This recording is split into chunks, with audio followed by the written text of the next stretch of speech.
Hai semuanya, sebelum kita mempelajari mengenai graf pohon, di sini saya akan menjelaskan materi graf secara umum.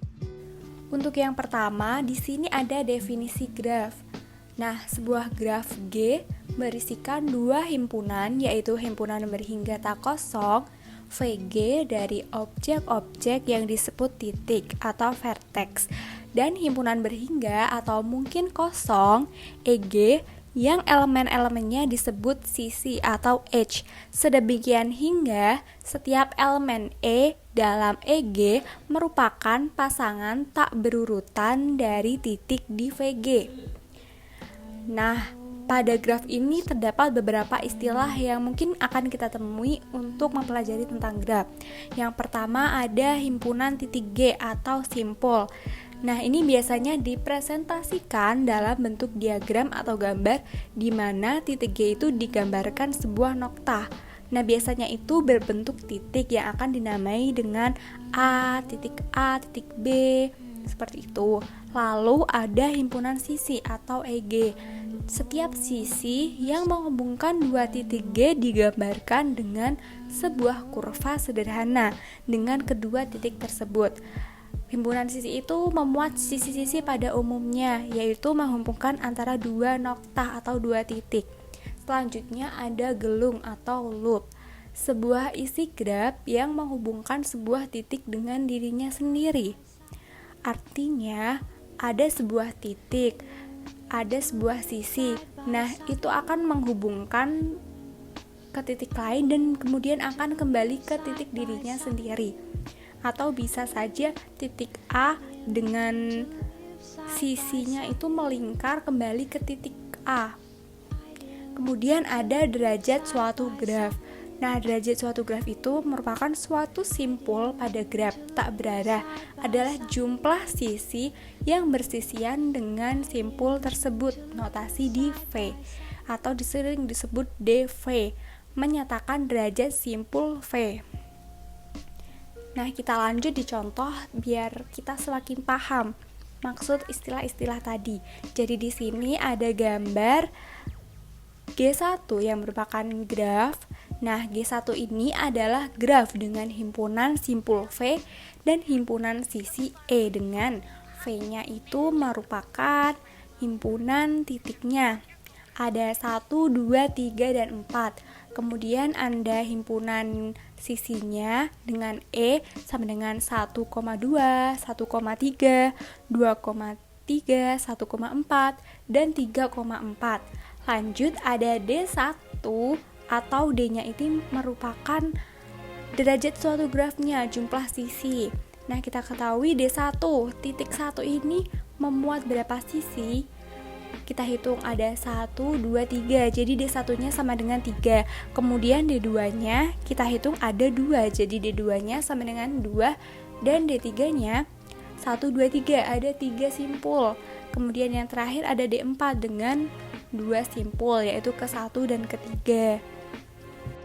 Nah, kali ini kita akan memasuki pada graf pohon. Pohon atau tree adalah graf terhubung yang tidak memiliki sikel atau sirkuit. Nah, dapat dilihat dalam gambar berikut. Gambar yang kiri merupakan graf yang bukan pohon. Artinya dia memiliki sikel atau sirkuit, yaitu pengulangan dari simpul A ke simpul B, kemudian ke simpul C, dan ke simpul D, kemudian kembali lagi ke simpul A. Sedangkan gambar sebelah kanan itu merupakan graf pohon, yang artinya gambar tersebut tidak memiliki sikel atau sirkuit. Dilihat pada titik C dan titik D, itu tidak ada sirkuit.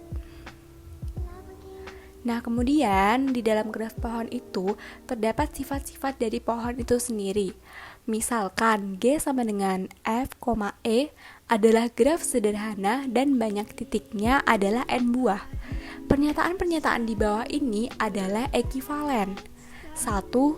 G itu adalah pohon. Yang kedua, setiap pasang titik di G terdapat tepat satu lintasan. Ketiga, G terhubung dan memiliki N dikurangin 1 buah sisi. Yang keempat, G tidak mengandung sikel dan memiliki N dikurangi 1 buah sisi. Dan yang terakhir adalah G terhubung dan semua sisinya adalah jembatan. Nah, pembahasan terakhir di video ini mengenai contoh penerapan pada graf pohon. Yuk kita simak. Yang pertama ada silsilah keluarga. Nah, dalam silsilah keluarga, ayah dan ibu menjadi akar dari semuanya. Kita dapat memanfaatkan dan menerapkan teori pohon untuk membuat pohon keluarga. Kita dapat melihat dalam gambar berikut ini. Akan saya terangkan, kakek dan nenek itu merupakan simpul leluhur atau simpul akar. Nah, kemudian ada ibu, ayah, bibi, dan paman itu merupakan simpul orang tua. Nah, kemudian karena dua simpul itu menjadi satu, yaitu simpul ibu dan ayah menjadi saya, maka saya itu merupakan simpul anak, yang dimana simpul anak ini tidak mempunyai simpul lainnya atau tunggal. Penerapan yang kedua ada di struktur organisasi. Di dalam struktur organisasi, kita dapat menerapkan teori graf pohon dengan ketua atau kepala suatu organisasi berada di atas atau puncak. Dalam struktur organisasi pada gambar ini, yang diketuai oleh kepala dengan ada sekretaris umumnya itu di bawahnya, lalu di bawahnya ada anggota-anggota yang mendukung kepala tersebut. Kemudian contoh yang ketiga adalah jaringan komputer. Dalam jaringan komputer ini menghubungkan komputer lain dengan komputer lainnya menggunakan hub. Nah, hub di sini itu menghubungkan dari file server menuju ke workstation lainnya yang jaraknya itu lumayan jauh dari server. Nah, sebenarnya masih ada lagi banyak sekali penerapan graf pohon dalam kehidupan sehari-hari.